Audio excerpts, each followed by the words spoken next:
Hello everyone, today is 25th of March, now it's 6:30 in the evening Moscow time. I'm Levan Gudadze and this is new episode of Headlines, short summary of the news that I will talk about in little more detail during the second news update of the day on my Patreon page in about 2 hours time. Well, that's been said, let's go through some headlines now. And first of all, report from RIA Novosti, according to which investigative committee asked court for detention of another 3 suspects in connection with the Crocus City Hall terrorist attack. As many of you know, yesterday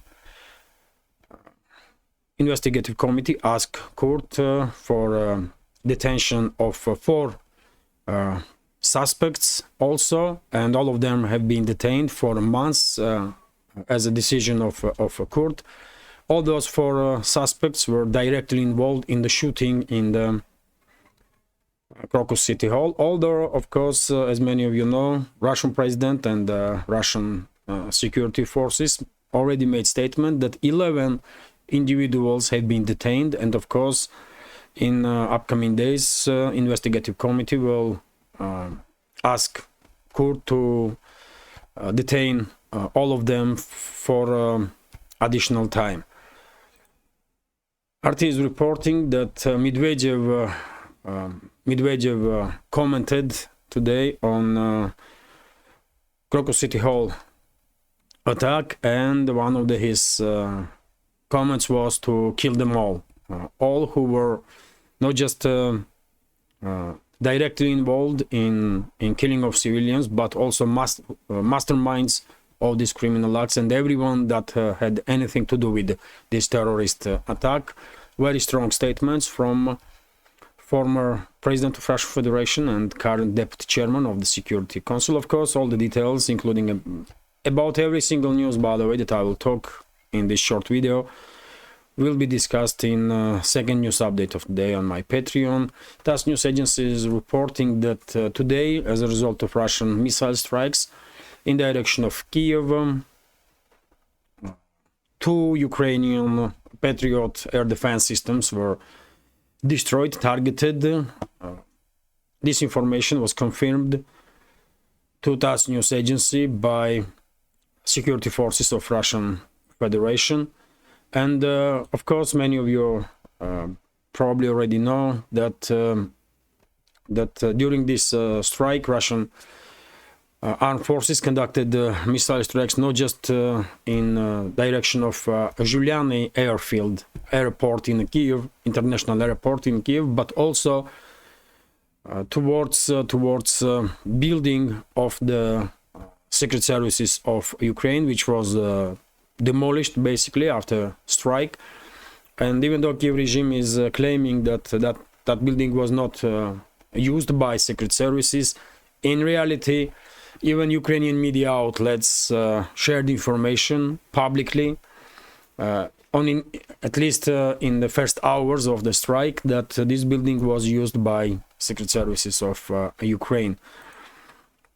RIA Novosti is reporting that Vladimir Rogov, head of NGO We Are With Russia, that is actively operating in Zaporozhye region, made a statement today that Russian forces achieved breakthrough on northern western part of Verbovo settlement in Orekhov bridgehead, and move forward about 2 kilometers, which is very significant, I will say, because if we take in account this information from Rogov, and this is Verbovo settlement, by the way, and if we take in account statements of Rogov, then I guess Russian forces moved towards this area here, and now are close to basically encircle Rabotina. So let's wait for additional confirmations of this information, but what Rogov says, that is definitely important. RIA Novosti is also reporting that Russian armed forces improved their position in Avdiivka in Avdiivka direction, and Russian Defense Ministry shared with public information about progress of Russian armed forces in Avdiivka direction during the previous 24 hours. RIA Novosti is reporting that Russian armed forces, according to Pushilin, Denis Pushilin, head of DPR, Donetsk People's Republic, also improved their positions towards in direction of Chisov Yar. And as I reported in today's morning's update, first update of the day, forward units of Russian army are about 1500 meters away from Chisov Yar, probably even closer than that. One may say that battle for Chisov Yar has begun. RIA Novosti's report also that over the Rostov region of Russian Federation, air defense systems were active today, and Ukrainian missiles were shut down.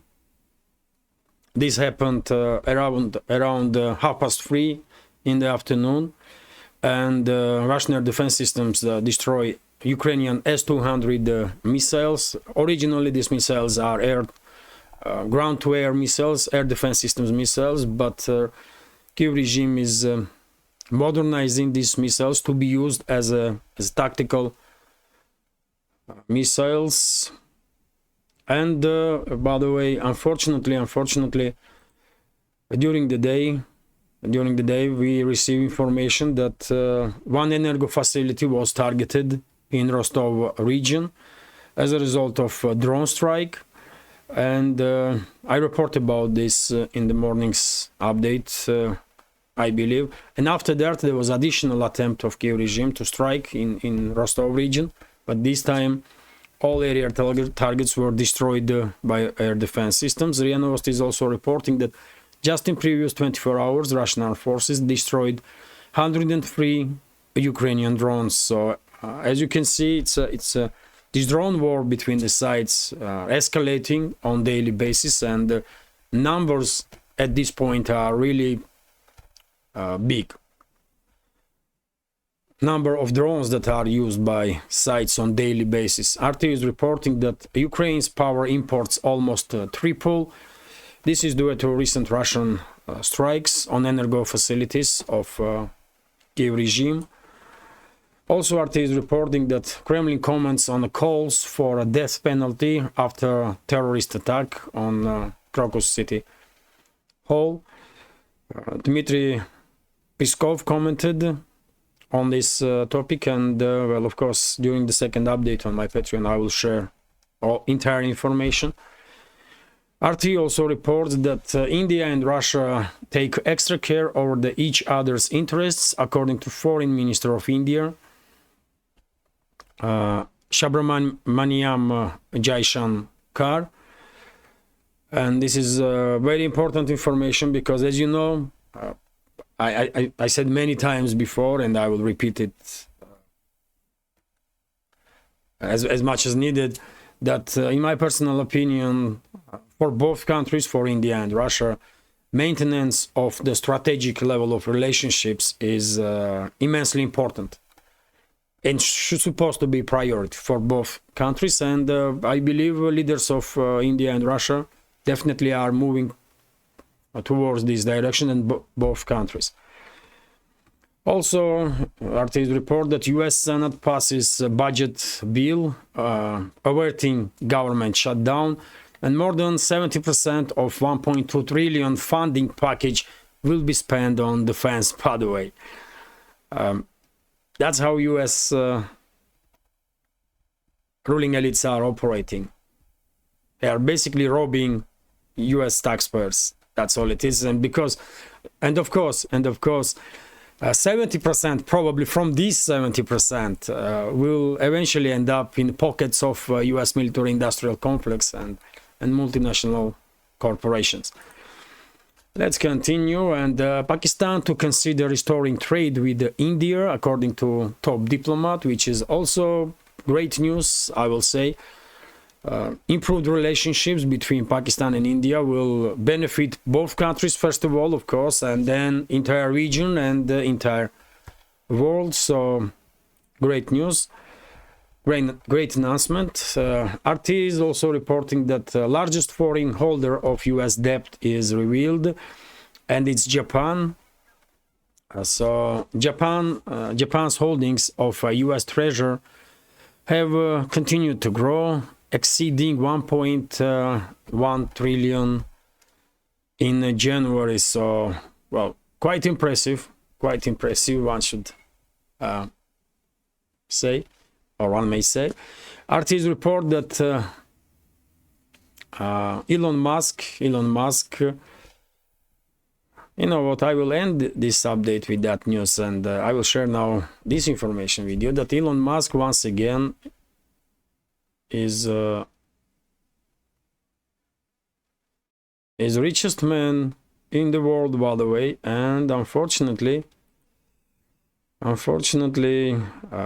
lost that news, but it's official according to Business Insider or Forbes.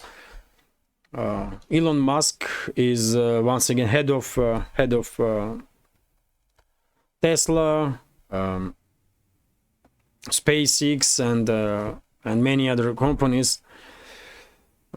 He is once again richest man in the world, and bypassing Bezos, who is owner of Amazon, isn't it? Founder of the Amazon. And also, by the way, Musk made quite a significant political statement, and he said that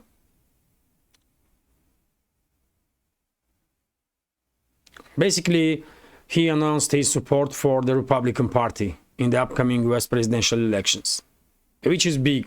Of course, he already said previously that he's shifting away from Biden and Biden's administration.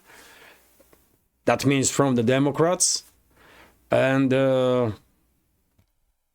well, basically he is now supporter of the Republicans, one may say. So US needs a red wave and will be finished. The US needs a red wave and will be finished if the Republican Party does not prevail in the 2024 presidential elections. Elon Musk, CEO of the Tesla and SpaceX, said in a post on X, formerly Twitter, on Sunday. So he is quite clear. He is quite clear on this topic. The billionaire, who had previously revealed he voted for Joe Biden in 2020, has since criticized the incumbent US president and clashed with his administration. Musk has repeatedly criticized Biden's handling of the southern US border crisis and has accused Democrats of being controlled by their unions. I voted 100% Democrat until a few years ago. Now I think we need a red wave or America is lost, Musk wrote on X. So yes, this is significant, I believe, because Musk has a huge following, especially among young generations. And this is big blow for Democrats. I mean, there's neo-libs and whoever are grouping with them. So yes, I will end this short video on this topic. Hopefully you will find it somewhat informative, even though this is not a full-scale news update. Hopefully you will find it somewhat informative, interesting, useful. And if so, please click that like button and leave some commentary just about anything, any topic. More likes and comments will help to reach, to deal with the algorithms on both platforms, Rumble and YouTube, and will help to reach wider audience. And for very same reason, if you can, please share links to my videos or my channels with your friends on any of the platforms that you are actively using. And finally, if you think this channel is interesting, useful, has some potential and deserves to exist, please consider to support my work with small donations through PayPal, Boosty, or by subscribing to my Patreon page. on which, by the way, I'm trying to upload some extra content on regular basis. For example, from Monday to Thursday, I have second news updates of the day, and also I have some additional extra content on Patreon. I'm trying to make Patreon page as interesting as I can, and I have some ideas for the future also. Hopefully Patreon community will find those projects also interesting. And okay, that's been said, I will end this video now. All the links, by the way, are in the description box and in the pinned comment. Have a great day and take care. Bye for now.